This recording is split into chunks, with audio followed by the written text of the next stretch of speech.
and changing your location to elevate your life. Look at the compromise and ask yourself, am I willing to pay that? Do not trade time for money. You are a living proof of a reality that you can create. The environment that you put yourself in can completely transform you. Everyone is their own character in a video game, and you can choose to create anything you want to create. If you want more, you can be more. No one should be coming into from acquaintance to friend in less than 6 months because you haven't even seen the real person yet. Get the strength. This is your sign. Leave now. You will have success in under 24 hours. You just attract exactly what you are. If you're abundant, you get abundance. If you're miserable, you get miserable.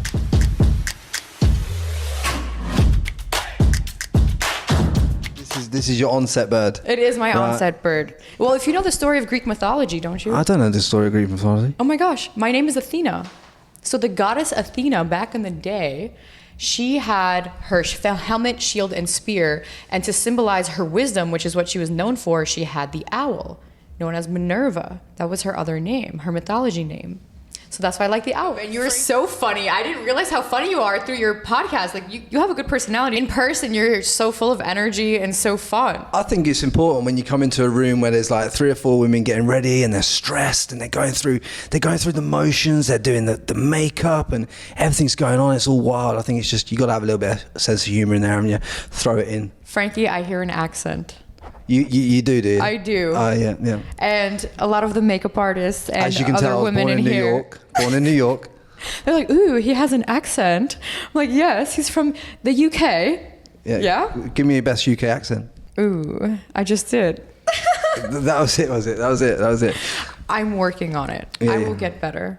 Yeah, I was born in the UK, a place called near Cambridge. I don't know if you've heard of it. I have heard of it. A few famous universities there. And grew up there and I lived there for a good 20 odd years of my life before I moved to Australia and started my life again and reinvented myself from there, really. Oh, okay. So, because I didn't really hear a complete UK accent. I heard a bit of Australian. Yeah. So I lived there for 8.5, 9 years. So it was a very transformational part of my life on this journey, as we call it, yeah. So were you born in the UK? I was born in the UK, yeah. What made you leave the UK and go to Australia? I think, in essence, I was working a job. I was working as a carpenter and joiner back in the day. I was, swapping my time for money. I knew that there was more to life than obviously living in the UK, swapping time for money, all that kind of razzmatazz. So I just wanted to expand my mind, expand what could be achieved. And the best way to do that I've found in my life is to change your location. If you change your location, you change your life. Because the people you're surrounded by when you're younger, the people you're around are never going to take you to the level that you could get to potentially, that's what I found.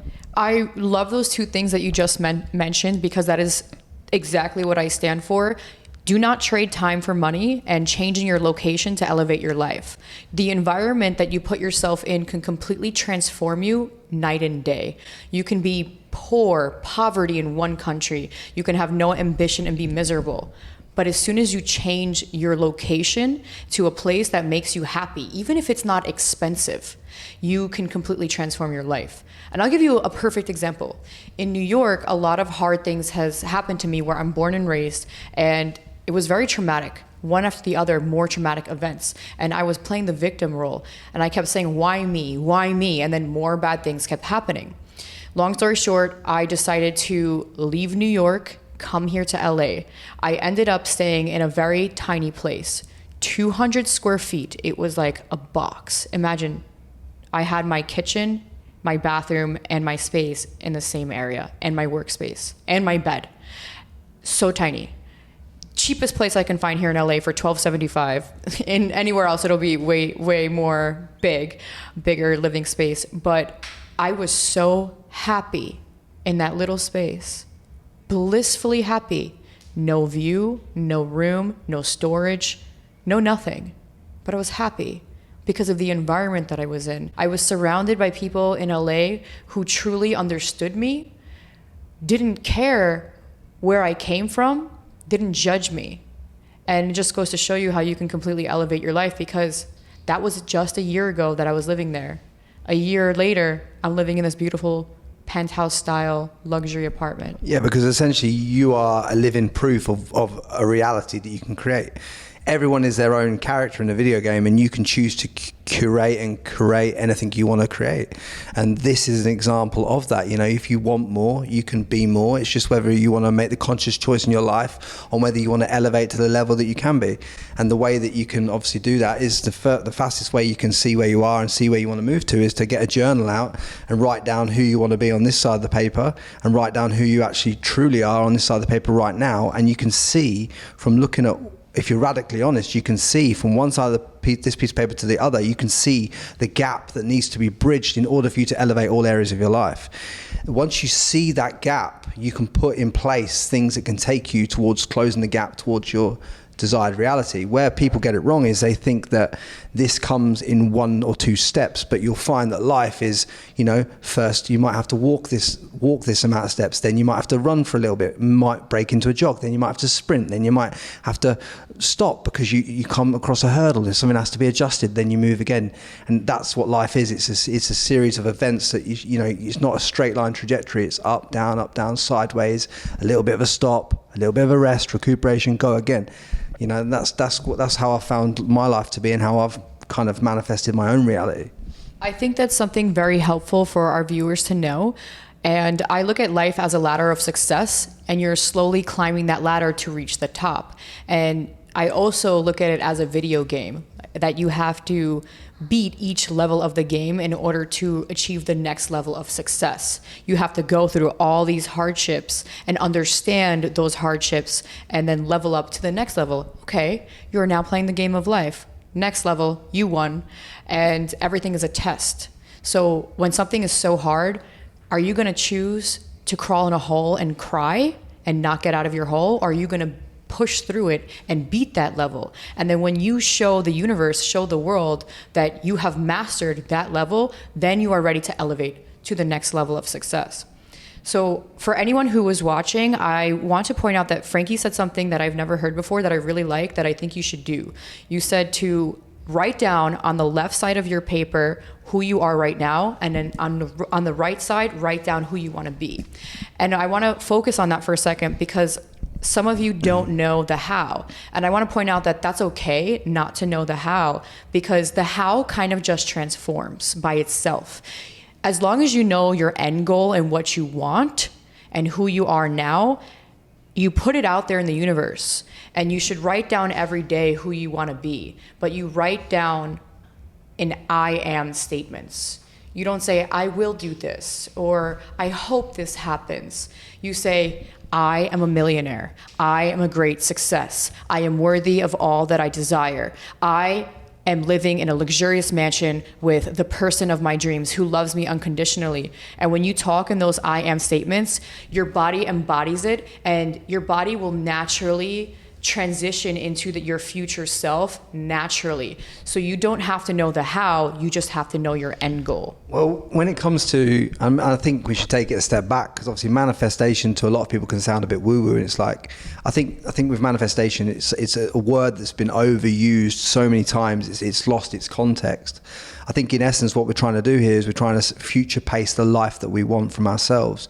And the way that you do that is to say, right, here's where I am, here's where I want to go, and now I know what steps, now I can know what gap I've got to bridge to be able to get there. Okay, well now you know the gap, and now if you start taking action towards closing the gap, and you don't have to know every step along the journey, but when you start making steps along the journey to close the gap in how you think the gap should be closed, you'll find opportunities, synchronicities and other things will come into your life in those times that'll push you and progression on the path. You'll also find challenges. Why are you going to find challenges? Because essentially when you're brought to this earth and put on this planet, I believe that you're like a TV remote controller and you've got lots of buttons on you, lots of buttons that other people can press and get reactions out of you, and your whole sole responsibility while you're on this planet is to remove the buttons that other people can press in your life and get reaction out of you. Because we're all got these triggers on us, these triggers. You press that, you say that, I react this way. Why?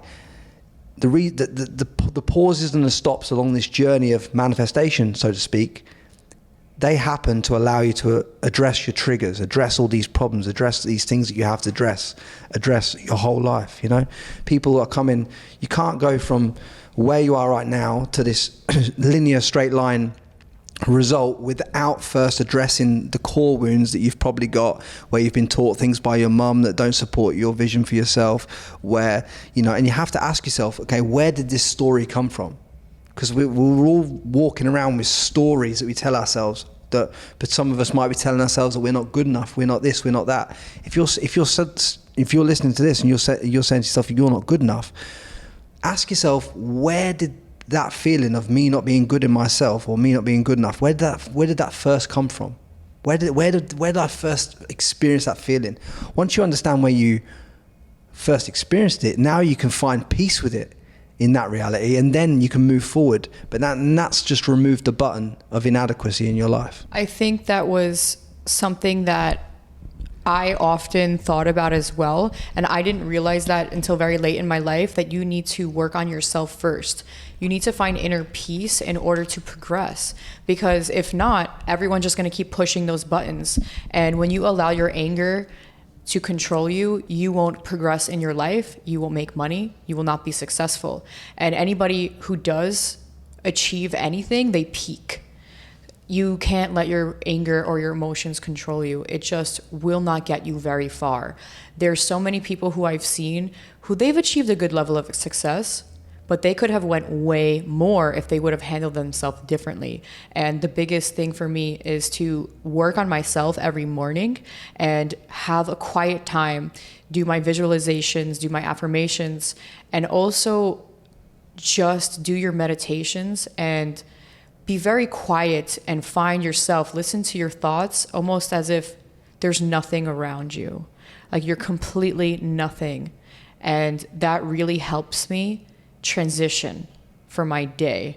And if that's disturbed and I don't do that, I find it very easy for my life to go downhill. And if somebody interrupts that. So I make sure that I do my morning routine. You need to find your morning routine that works for you. Maybe what works for me won't work for you. And I think it's just about balance and maybe people researching the different morning routines and then finding what works for them. I think it all matters as well what part of life you're in. Like some people might not be in the part where they even need a morning routine. It might just be like, you know, getting up and going for a walk in the morning might be better than what they're currently doing. It's like focus on getting 1% better in your life, and then you can just implement another 1% thing and another 1% thing.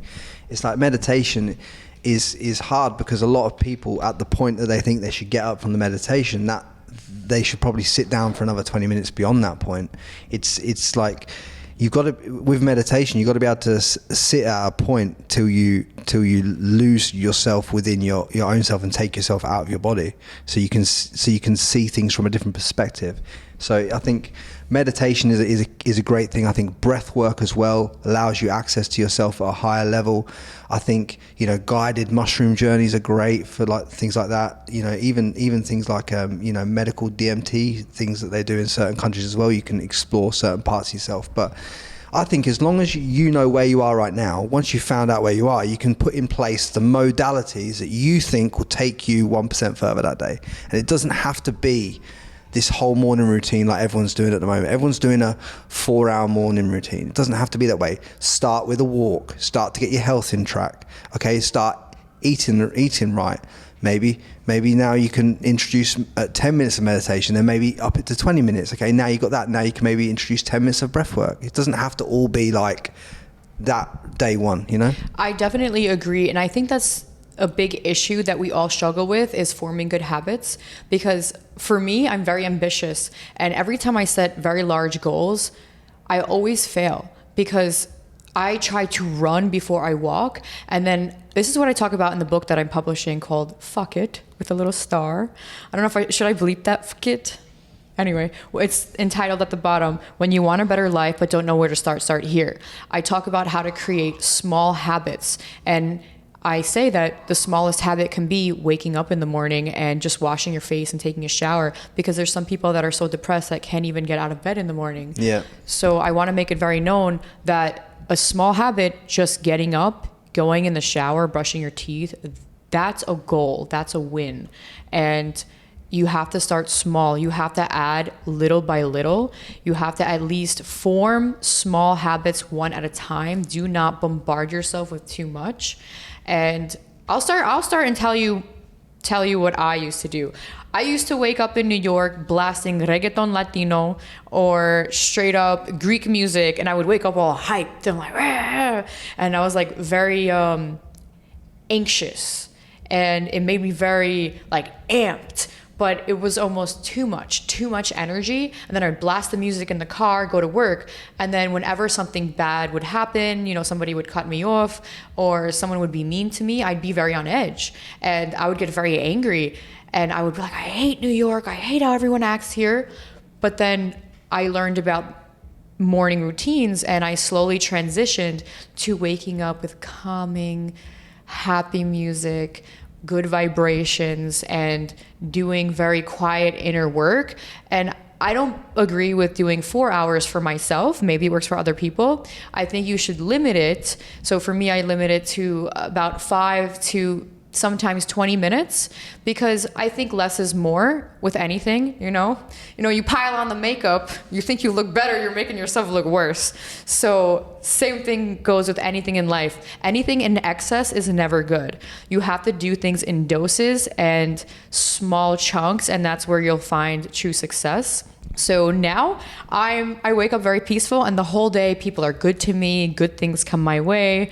And when I don't do it, shit usually happens. So I want to make sure that I keep consistent with that. I wake up with a simple statement, and it's all of life comes to me with ease, joy and glory. Because when you say that to yourself, it makes you feel lighter. Say that again. All of life comes to me with ease, joy and glory. All of life comes to me with ease, joy and glory. Let's say that together. Let's say it together. All of life comes to me with ease, joy and glory. And it just makes you feel different, and it changes the way that you approach your day and you approach your life. At the end of the day, what I want people to understand from this podcast is simply this, right? You are going to go through life, and you're going to meet a lot of people in your life, and you are not going to know what's going on in their life when you meet them. And they might react in a certain way, and they might trigger you in other ways. Everyone that you meet that triggers you is on your path to trigger you, so that you can remove one of those buttons on the remote control that I told you about. The reason you're meeting the people that trigger you and stuff like that is so that you can find empathy and think to yourself, okay, how must this person be feeling? What must they be going through in their life? I'll give you an example. I had a time in my life when I was a child, and the reason I went into boxing training and all that kind of stuff was because I felt I needed to prove something in life. When I did breath work and mindset work and went in on depth on that, I found out that early on in my childhood, and the reason why all my relationships with women were breaking down is because I felt unloved as a child. And when I went in depth into that through meditation and through breath work and mindset work, when I went into depth of that, it's like what I discovered was the fact of like, okay, well, why did I feel like that? Why did I feel that need to prove? And it was because I felt unloved by my mum. So I went to unpack that, and I thought, okay, why did that come up? And what I discovered was that my mum had a child before I was born, and that I had zero context to. And I realized that she'd had a child before I was born, that child had died, and she was told she could never have any more children. So the empathetic me then went in, well, how must that woman must be feeling now? She's now told she can't have children anymore. She's now pregnant with me as a child. She doesn't know whether this child's going to live or die. She can only access what she's experienced, and she's experienced a traumatic experience. So that trauma is being transmuted to me while I'm in the womb. Obviously, she's going to be a bit more distant with me when I'm a child, because she's not going to know whether I'm going to live, die, whatever. So it's just like I realized in that moment that I didn't experience the lack of love in my childhood from my mum. That was a story I'd created in my head that was a convenient story for me to spin, so I could keep telling myself that, so I could keep acting out of an unconscious way in my reality. But what I realized was when I started to put empathy towards mum, is like how she must be feeling, like what she must have been going through. And when you start to operate from that sphere, it starts to break down all these things that you carry this animosity to, all these things that you carry this aggression to, everything in your life that triggered you, that pissed you off, that you want to make right. You start to go, oh my God, like this is, how must they be feeling? What must they be going through? They were just doing the best they could with the information that they had in the time that they were in. And it helps you really deconstruct everything and see that we're on this planet for a very short amount of time, a very minuscule speck of time, and we get to choose, one, how we create the reality that we experience, and two, we get to really curate how we treat other people and how we treat ourselves. And that's something that I want everyone that listens to this to really work on. It's like, okay, what are you saying to yourself? And what stories are you telling yourself about your childhood, about your ex-boyfriend, about your previous partner? What stories are you telling yourself that aren't supporting who you are, who you want to be, and do not have zero context on actually what truly happened? They're just a story that you've repeated 17 times over and taught yourself. First, I want to comment actually on your story. I think that that's a story that needs to be shared, and more often, because so many people feel unloved. And it, like you said, it's the story that we tell ourselves. Because growing up, I felt very unloved. The only person that I ever felt love from was from my mom. And when she died, I completely felt lost. I didn't want to continue. I was very depressed because the only person that's ever loved me is gone. But the more I said that, the more I brought in that energy. Yeah. I was dating a guy I ended up being engaged to for 3 years, and I felt so unloved by him, but I still stayed. And there was an aha moment when COVID hit.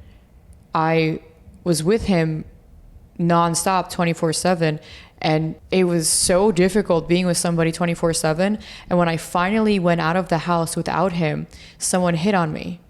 And when I've never said this story out loud. This is going to be crazy. I learned to ride a Harley Davidson, and I just wanted to be free. And when I went to the course in Florida, I was given my own motorcycle and whatnot. And then right after, he was like a guy who ended up being my type, and he was Greek, because everyone knows I want a Greek guy in my life. He said to me, "Oh my God, you're Greek? I should take you to Katerina's in Tarpon Springs." And I looked at him, and he's like, put your phone number in my phone. And I looked at him and just stared at him. It was very strange. And then I put my hand on his shoulder. I was like, "I can't give you my number. I'm taken." He just looked at me like, "Why you look so miserable?" And I'm like, "It's really not you." I'm like, "You're my type, but I'm loyal. And I'm with a guy who doesn't even love me. He doesn't even like me." He looked at me, walked away, and I started crying. Like, did I just say out loud, the guy I'm with doesn't even love me? But then I said right after that, "But this is what I chose, so I have to stay." And I'm like, what is wrong with me? Why am I with somebody who I don't feel loves me, and he doesn't even like me? Like, do I even love myself? So I think it all comes from loving yourself first, because if you realize your worth, and you realize that you're worth so much more, and you are worthy of love, you are worthy of all that you desire, then you wouldn't have bad situations. That is terrible, to be with somebody who you know doesn't even love you. Like, you should not be in that situation. You leave. You don't feel loved, you leave. Get the strength. This is your sign. Leave now. You will have success in under 24 hours. I think as well, you have to kind of understand like the side of things that you were coming from as well. Like, it wasn't just the fact of you feeling unloved by this guy. I think that stemmed from earlier things as well in your childhood, potentially as well. There was other scenarios. I mean, a lot of the places where people think their trauma is, it's not within the place where you think it is. It's always somewhere a few layers deeper than where you think it starts. So the reason I say, when you feel like there's a trigger that comes up in your life, the reason I say to you all, ask yourself where that first happened in your life. It's because if you can get to the place it first happened and find peace with it, then it's like a knocking over the biggest domino in your life, and it just transcends everything, and you can fix everything from reverse engineering to getting the biggest domino. It's important that you make sure that you get to the biggest domino and you're honest, and that I don't think that was your biggest domino at that point. I think the domino, perhaps, maybe I'm wrong, but perhaps came earlier on in the journey, and it had manifested in the guy that you'd met. I think you're completely right on that. There's so many other underlying reasons why something happens. It's so easy to look at the exterior, but there's so many things behind that. And it's funny because for me, I completely transformed my life when I left him.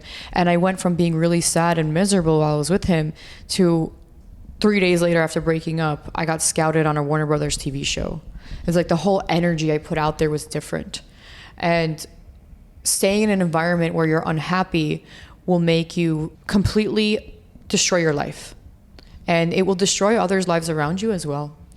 It's worth saying though that it's not just a fact of like staying in an environment that's like unhappy. What would you say though to people that have been married for 10 years and they feel they're unhappy, but really they might be unhappy in the reality they're living, but maybe they should put some more work into curating that reality and making it better rather than leaving. But some people just choose to leave. What would you say to those people? Well, I would say, did you exhaust all options possible before you gave up? I think the worst thing you can do is give up. Never give up on any situation. Exhaust all options possible. Give everything in your soul to see, is it me? Is it him? Is it her? Just try everything possible. I'm very romantic. And for me, the instant that you give me a little bit of love, just a little bit, I go, and I'm so happy. But then something bad happens. And then we yell, we get into an argument. But then the love is so great and it's so good and I'm so confused. But there's many people out there that are caught in these toxic cycles in their relationships, but also not just the relationships with other people, like in terms of their partner, relationships with their family, relationships with themselves as well. So it's important that you identify, okay, this toxic pattern is happening, and now it's in relationships with myself, now it's in relationship to this other person, and you have to identify who owns what, and then work on it and work on releasing that and get into the core problem of what's causing that, you know, because it's not, yes, I agree that, you know, many of the triggers were released by releasing the relationship, but there's still many triggers that were triggering you during that relationship that weren't his, potentially, that you've still got to own. Yeah, I definitely think that that's a possibility always, because we are so caught up in past trauma that we unintentionally bring it into future relationships. Something that person said or did can trigger that, and we can have a bigger reaction because of a past trauma. And I think the best solution for that, which I've been doing and it's been working, is to release all the negative energy. And a big part of that is doing your routines, making sure that you are clearing your mind and your inner self. Because if you don't do that, you're just going to keep reliving the past. And you can't step into your future self unless you relieve all that negative energy from the past. What are some of the best ways that you've found of finding out where you're not free? How do I find out how I'm where you're not free? Yeah. That's a really good question. I evaluated my life before and now. And when I evaluate my past life a year ago and my current life, that's when I see if I'm happy or not.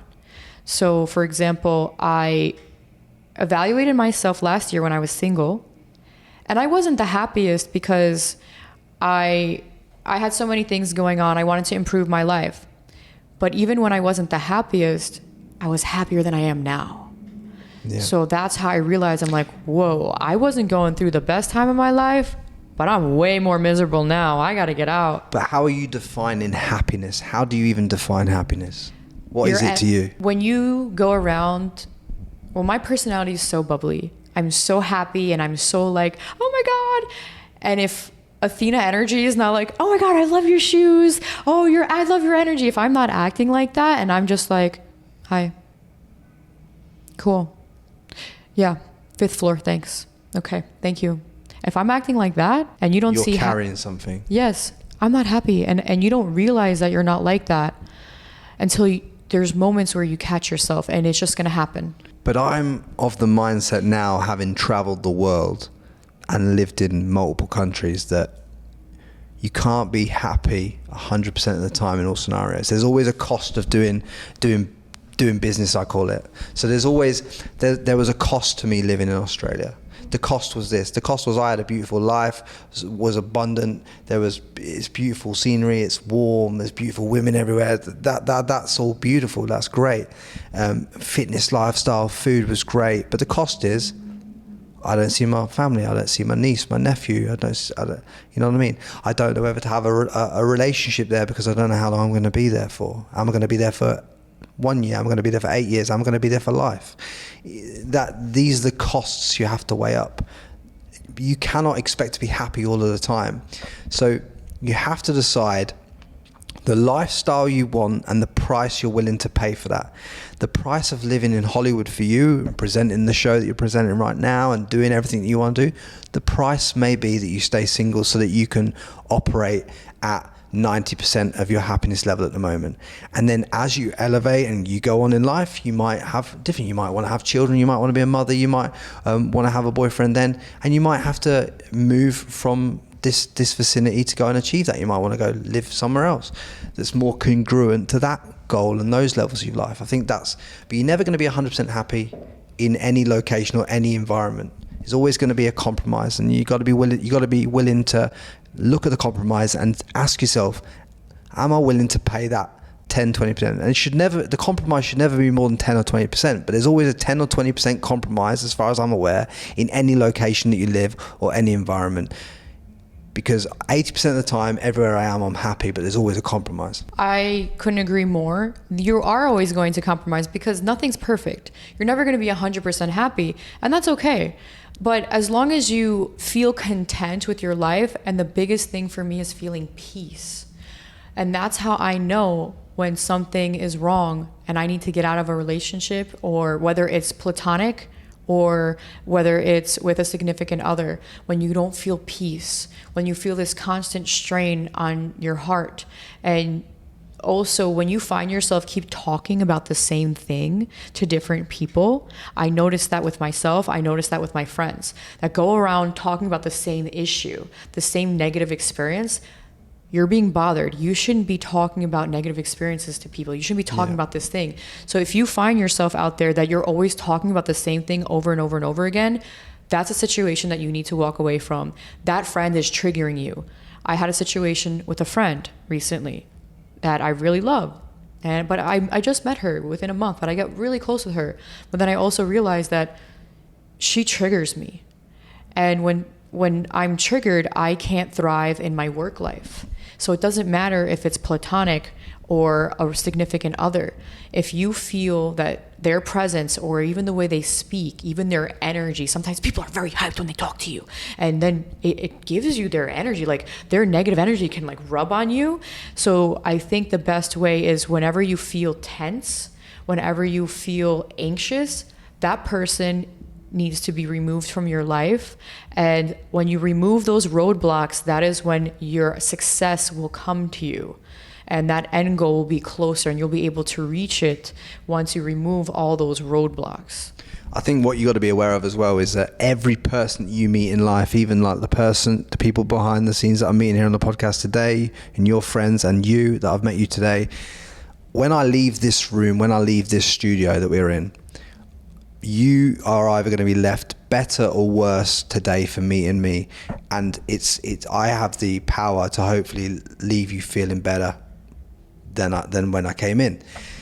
And we all have that power. You never leave anyone the same. You never leave them.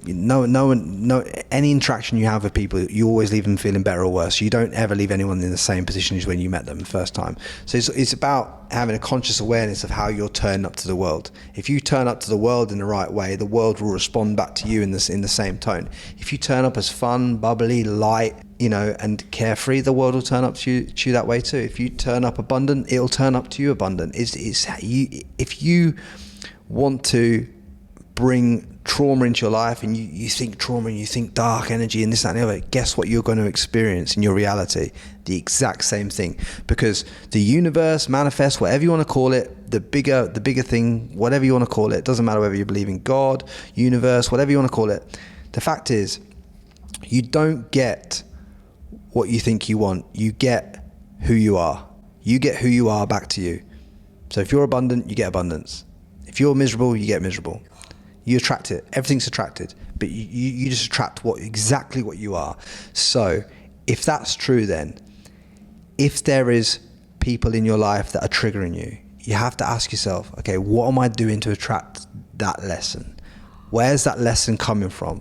You know, have you thought about that? Why is Athena getting that lesson in her life? Why is that happening? That's what I want to know. I always look at everything as a learning lesson instead of a negative experience. And I always ask that, even when I broke up with the love of my life, I said, okay, what did I learn from this? Why did this happen? Obviously, this was a lesson so that I can graduate and I can go on to my next level and achieve my next degree. So for me, I think that I just try to do my best every day. And if I have that negative experience, I really just take a step back for a second and look at it. But I haven't heard enough examples. I want to hear examples from you. How do you know? How do I know which part? How do you know when to remove somebody from your life? I think the first thing I'd say is, like, I know a lot of people around the world. I know a lot of people and not everyone's in my life per se. I know a lot of people, and I try and give everyone a positive experience of me. But to come into my close circle, I have very few in my close circle. Probably 5 to 10 people in my close circle. That obviously includes family, friends, potential girlfriends, whatever. If I have a girlfriend at the time, or I don't have a girlfriend, obviously that's it. That's within the 10 people. Few close friends, but I'm just nice and I'm polite and articulate to everyone else. But I keep my circle small. I think it's about knowing what you want from life, isn't it? And knowing where you're going. It's like you don't need lots of. In fact, what I've found is the less people you have in your life, you know, the better it usually is, because I'm not going to come to Hollywood, to this location, and start getting involved in the Hollywood gossip and all the bullshit and all that stuff. I'll just be friends with all of you and be nice to all of you, and take part in content creation with you guys, and work with you, and be mindful of you and help you where I think I can help you, and do this and the other. But I'm not going to get involved in the environment and taking on all the energy and all the drama. That's where people go wrong. They think that everyone they meet is a friend. Whereas, like, you can be friendly with acquaintances, but you're not friends. Like for me and you, for example, like we're acquaintances and we're getting to know each other and all this and the other. But in order for us to be really good friends, we got to know each other a period of time before we're good friends and exchanging energy on the level that you say that you could trigger me at. Do you understand? You are not in the proximity of me enough to be able to trigger me in response. That's not to say we're not friendly. It's not to say that I'm not going to help you on your journey. It's just to say, it's like, stop taking on people as friends when they're just acquaintances, and then you change your whole life. Many of you that listen to this are taking on people, you're calling them friends when they're acquaintances. You can't be triggered by acquaintances. You can be triggered by friends. So just reframe how you think about taking on people in your life and taking on energy, and then you don't have to take on this. The girl that you spoke about, that you said you were friends with for 30 days, you were never friends with her for 30 days. That is a pattern of events that you think you're friends with this girl. You were never friends with this girl. She was an acquaintance of yours. You should never allow acquaintances to have that much trigger and control in your life. Frankie, you are a genius. Oh my God. It's just I see things differently to how the world sees friendship. Friendship to me is like, can I call you and you'll bail me out of a problem? Will you come pick me up from this situation? Will you do this, that, and the other? But me and you haven't got the relationship at the moment to be able to call each other a friend like that, because we haven't got that relationship at the moment. So we'd have to know each other for a long enough period of time to develop a friendship. Okay, when you're now in my friendship group, right, and you're a friend of me on that level, now if you trigger me, now I've got a problem. Now you have to be potentially removed, as you call it. When you're an acquaintance, different. I can be nonplussed on how you act, positive or negative. I don't have to like all parts of you like I have to with a friend. Frankie, I have a problem. Go on.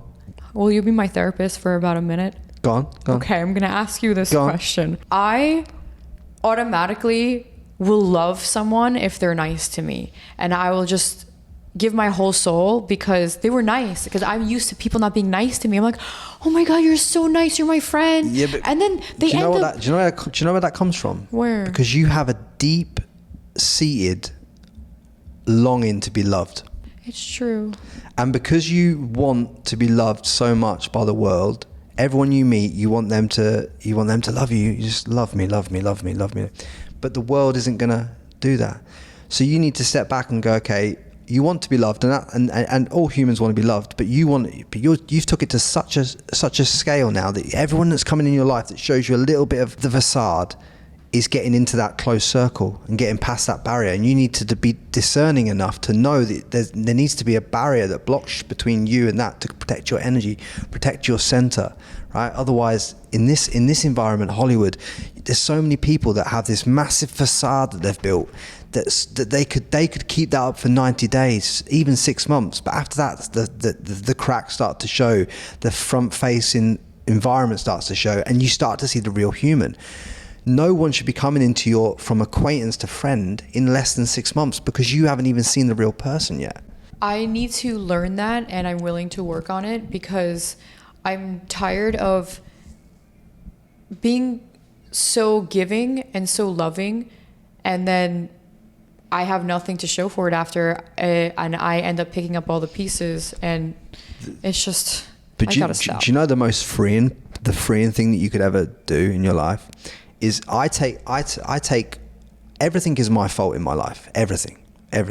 You know, if someone does bad with me in business, if something goes wrong, if one of my masterminds gets cancelled, or I lose 30 grand, or something happens, or I forget something, it's my fault. Whether, even if it's a member of staff's problem in my business, it's my fault, because it comes back to me. I take full ownership of every area of my life and everything that happens to me, positively and negatively.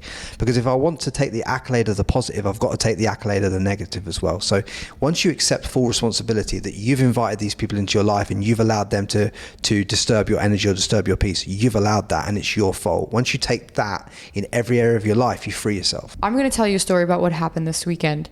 And I'd rather not saying it on camera, but this is a real show, so I don't care. I met somebody, not interested at all. It was platonic. And you're right. Everything is our fault. It is. Because this guy, he kept trying to touch me. I don't like being touched. You're not my man. I don't even like you like that. Do not touch me. It was just platonic. We went out with our friends, you know, he was going to design clothes for us and stuff. It was more like that, like business.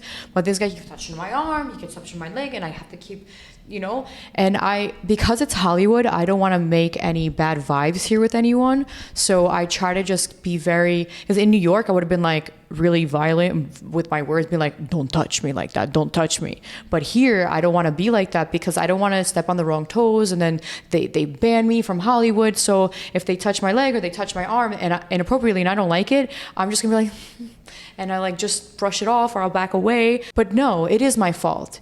If someone touches me and I do not say, do not touch me, stop it, I am uncomfortable, it's my fault because I allowed it. But have you noticed what you've done? Do you know what you've really done? What? You've said, the price I'm willing to pay for being in Hollywood is that I'll allow men to take actions and touch me in ways that I would never allow in any other city in America. And you've said that is the price that you're willing to pay for being here. So that is, one, yes, that is your fault. But two, do you know that is the pattern that you're doing? So make sure you're fully aware of the pattern that you're making in your life, and then change the pattern. Completely agree. And I already did my morning routine, and I said to myself, I release this. I will never let anybody touch me ever again. And it's not like he did something so bad, so sexual, but still, you cannot touch me. You are not my man. You cannot even touch my arm. You cannot touch my leg. And if I don't voice that and make them well known that I don't want to be touched, they're just going to keep doing it. And you're right. It is because it was Hollywood.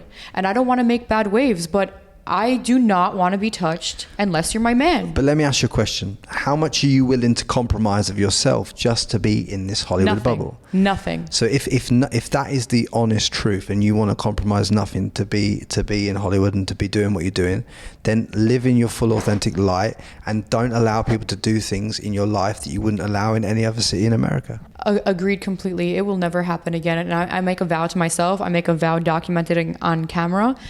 Unless you're my man, I will not let anybody touch me. Only my man can touch me. Only my future husband can touch me. Not even thinking about that right now, because for me, the biggest distraction and roadblock to success is the wrong relationship, whether it's friendship or not. And we have to keep our dreams safe. We have to keep who we are safe by only surrounding ourselves with people who have the same vision like us and who push us forward. If anyone makes you feel bad, look at your 5 closest friends and write down the 5 last instances of how they made you feel. That's how you will know if they are going to be in your future or not, or if you should drop them. And really, before they're getting into your close friend circle, they should literally be an acquaintance for a period of time. And an acquaintance, in order to become a friend, has to add value to your life. So they have to continually add value to your life before they step into your friend zone. People are becoming friends too quick. Friends become this transactional thing that happens. You're a friend today, you're not a friend tomorrow. That doesn't happen in my world, because I don't allow that. I just live my life. You know, I've met all of you today. You're all my acquaintances. If one of you steps up to become my friend over time, that's great. Will I treat every one of you with respect? Absolutely. Absolutely, I'll treat you with respect. If I can do anything to help any one of you, I'll do it. But to become a friend, you know, it has to be a two-way street. That's what friendship is. Friendship is a two-way street. A lot of the people that you're talking about, where you felt disappointed, has come because you've not observed the two-way street rule. You've gone, I'll give, and I'll let them take. And when you do that, you leave yourself wide open to feeling this lack of love that you felt, or this lack of empathy, or however you felt. You leave yourself wide open for that because it was a conscious choice that you made. You're absolutely right. If I've been treated like shit, it is my fault because I allowed it to happen. It's my fault. Absolutely. The minute that I decided I will never let anybody mistreat me ever again, back when I was in New York, I was never mistreated again. But then the minute that I started allowing it again, it started coming back. I have to remember my vows. You have to promise to yourself that you will stay true to yourself and not let anybody harm your energy. Well, you made a promise to yourself, and then you because of Hollywood, you went back on your own promise to yourself. So as soon as you go back on a promise to yourself, you are undermining every value that you have in your life, and you let things slide with every acquaintance and every friend that you have in your life too, because you don't even trust your own self. So how can you trust others? Do you know what I'm saying? I agree. Everything you're saying is very wise, and I'm definitely taking notes and I'm going to implement them in my own life. Going back to what we were just saying about not allowing anybody to touch me, I'm also really annoyed kind of that everybody that I meet, I just think that I just want to be nice to everyone. I just want to make people feel good. But you can. On the framework that I've given, you can be nice to everyone. There's not one person in this room that I've been not nice to. But how can we be friends? We only met today. But do they hit on you all the time? I would say so. It's honestly annoying. It's annoying. I meet people out and I'm just being nice. Why do you have to touch me? Why do you have to hit on me? I wasn't interested like that. I was just being nice. I was being a nice person. I'm just as nice to you and the old lady next door. But you're trying to get an emotional attachment to what your perfect scenario of how it's going to go in your head. You're trying to get this perfect attachment to it. But why?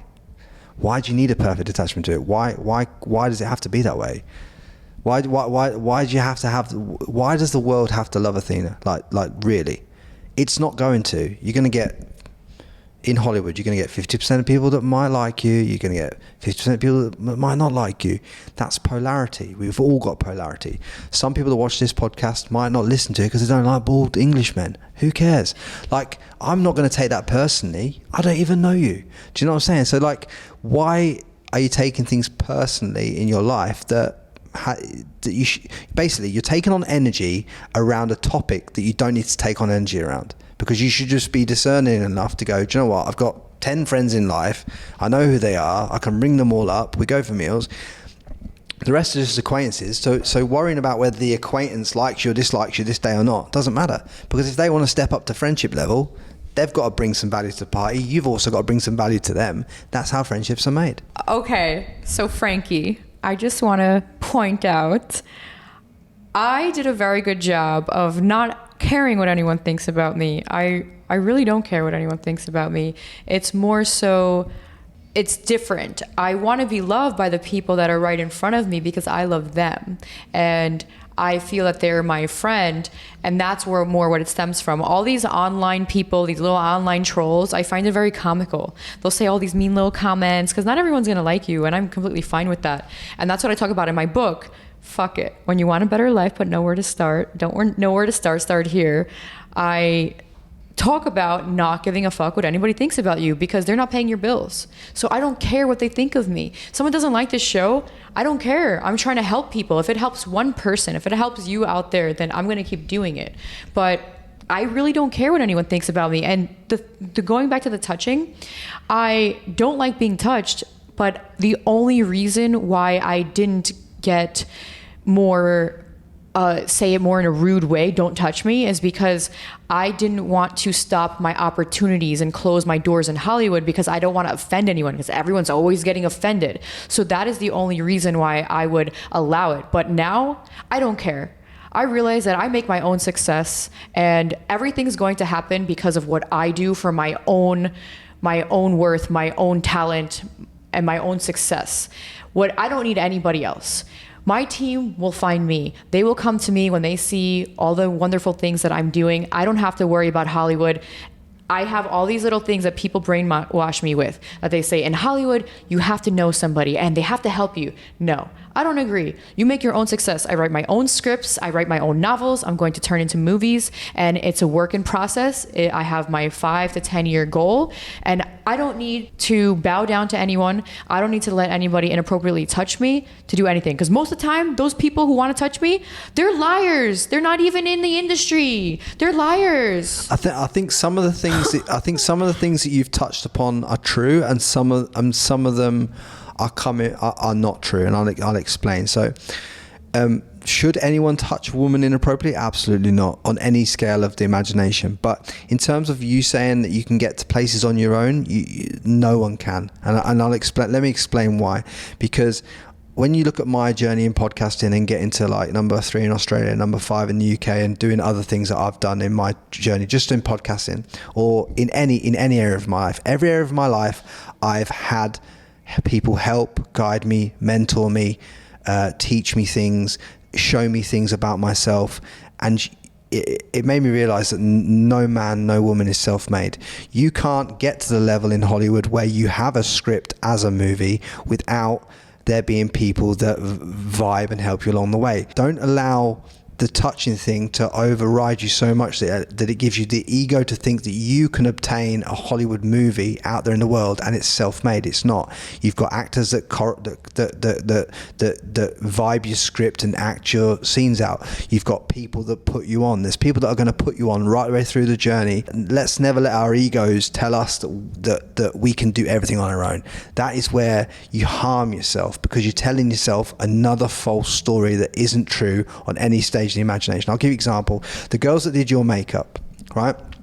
The mother and daughter, one of them's taught the other, someone taught them and someone taught them. So how can they be a self-made makeup artist? Impossible.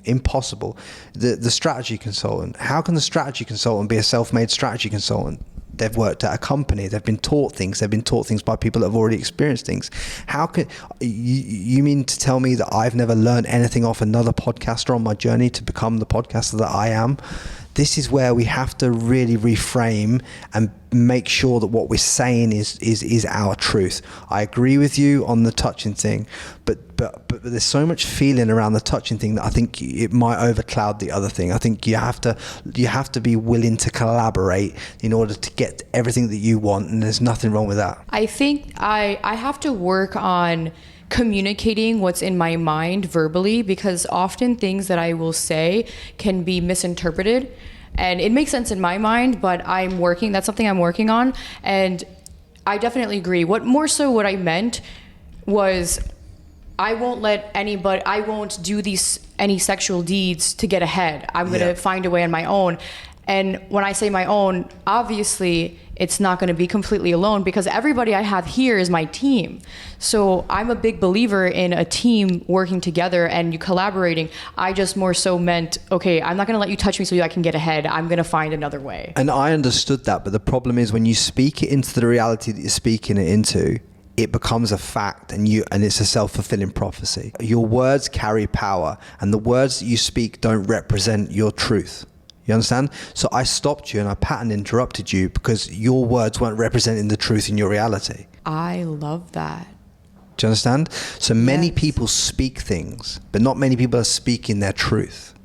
And what I do is I call people into their truth. I'm like, okay, I appreciate you saying that no men should touch women inappropriately. Absolutely. But the charge that's come from that feeling that's come from in here in you, as that you took that charge and you've put it to something else that's not true. You can't do that, because if you do that, you disempower your own self. That was really powerful. Frankie, you are good. I got a few little tricks in me like that. Do a lot of girls say that they're turned on by how witty you are? I wouldn't. But here we go. We're in this bit of the podcast, are we? Like, I don't know. Look, women can have their own opinion of whether they're turned on or whether they vibe what I say. I think a lot of women in my life that I've met throughout my life have found that because of my levels that I can psychoanalyze what they're saying and what they actually mean, that it can cause a problem because they can think they're always being judged about what they say. And I'm like, oh, but that's not the truth. Where did that trauma come from? Oh, that's from your dad. Oh, that's because your mum says this to you. Oh, do you know what I mean? So it causes me, it gets me, it opens doors and it closes equal amount of doors. I think it's just about for me, it's just about finding the right person that kind of vibes with you and vibes with things on that level and go with it like that. Frankie, you have given me so many things to think about that I'm going to implement in my life. And I really appreciate that you're here and you were willing to be a guest on my show. And I'm so happy that you took the time out to come visit LA. Yeah. Thank you so much. It's great to be here, and it's great for you and your team to give me such a nice welcome. And I really appreciate your time and everything like that. I just want to say to people, like, if you want more out of your life, you really have to undress and unpack what you're saying to yourself on a psychological level, and ask yourself, is it your truth? And if it's not your truth, remove it. Only take on things forward that is actually your truth. Don't take on your parents' thoughts. Don't take on your friends' thoughts. Ascertain who are your real friends and who are your acquaintances. Have a clear barrier between the two, so that you know what energies to take on and what energies not take on. Because I'll give you an example just before we leave as well. It's like, if you think everyone's your friend, the problem is that you take on all these friends' problems when they want to tell you their problems, right? Now before you drop the mic, look, at the end of the day, right, I only have deep and meaningful conversations with my friends and take on their problems because they are my friends. They've been for me there for 10 years, 15 years. What a lot of women are doing, especially in Hollywood and Dubai and London, places like this, is they meet this girl 30 days ago. Now they're best friends. They're going to the gym together. Everything's all good. La, la, la. Wicked. Love that. Love you, love your dress, all that shit. That happens, and then she wants to tell you about this toxic relationship that she's going through, and she wants to tell you about this problem at work, and everything that she tells you about, she's implanting in your mind and bringing down your energy, and it's affecting your reality. You think she's a friend? She's just an acquaintance. She doesn't have the right to even step into that setting to be able to drop that source. So, and you allowed that. So what I'm saying is, if you're one of those people, you're one of those girls, you're one of those lads that's allowing other men or other women to drop that drama in your life, ascertain who are my friends, who are my acquaintances. No acquaintance should be allowed to drop that into your life. And that is dropped it. Frankie, you are a master podcaster. Well, I nearly knocked over the set on the way in, but we'll work on it. I appreciate this so much. I'm definitely going to take it into consideration. And I want to finish my last thought, where I want to let you guys know, if you're struggling in your life, know that things will get better. Everything always gets better. Nothing lasts forever. If you're in a situation where you find that your good friend is making you feel uncomfortable, or an acquaintance is making you feel uncomfortable, even a friend that you know your whole life, their energy is sucking your energy, you have to leave. Know that you are worthy of all that you desire. You deserve to be happy. You deserve to have everything you want in your life. You shouldn't let anybody stop you from having what you want. All of life comes to you with ease, joy, and glory. All of life comes to me with ease, joy, and glory. Say that every morning and every night. And comment down below if your life changed. So Frankie, how can people find you online and follow you? Yeah, if you want to find me online, you can either go to frankielee.com, @FrankieLee on Instagram, @FrankieLee podcast as well as on Instagram as well. If you want to listen to the podcast and the show, you can search the Frankie Lee podcast on all platforms. You'll find it. Hopefully it adds some value to your life, helps you break a few patterns and flip a few perspectives in your life. And yeah, that's where you'll find me. Well, thank you so much for watching. If you like this episode, make sure to check this one out right here. Catch you on the next one.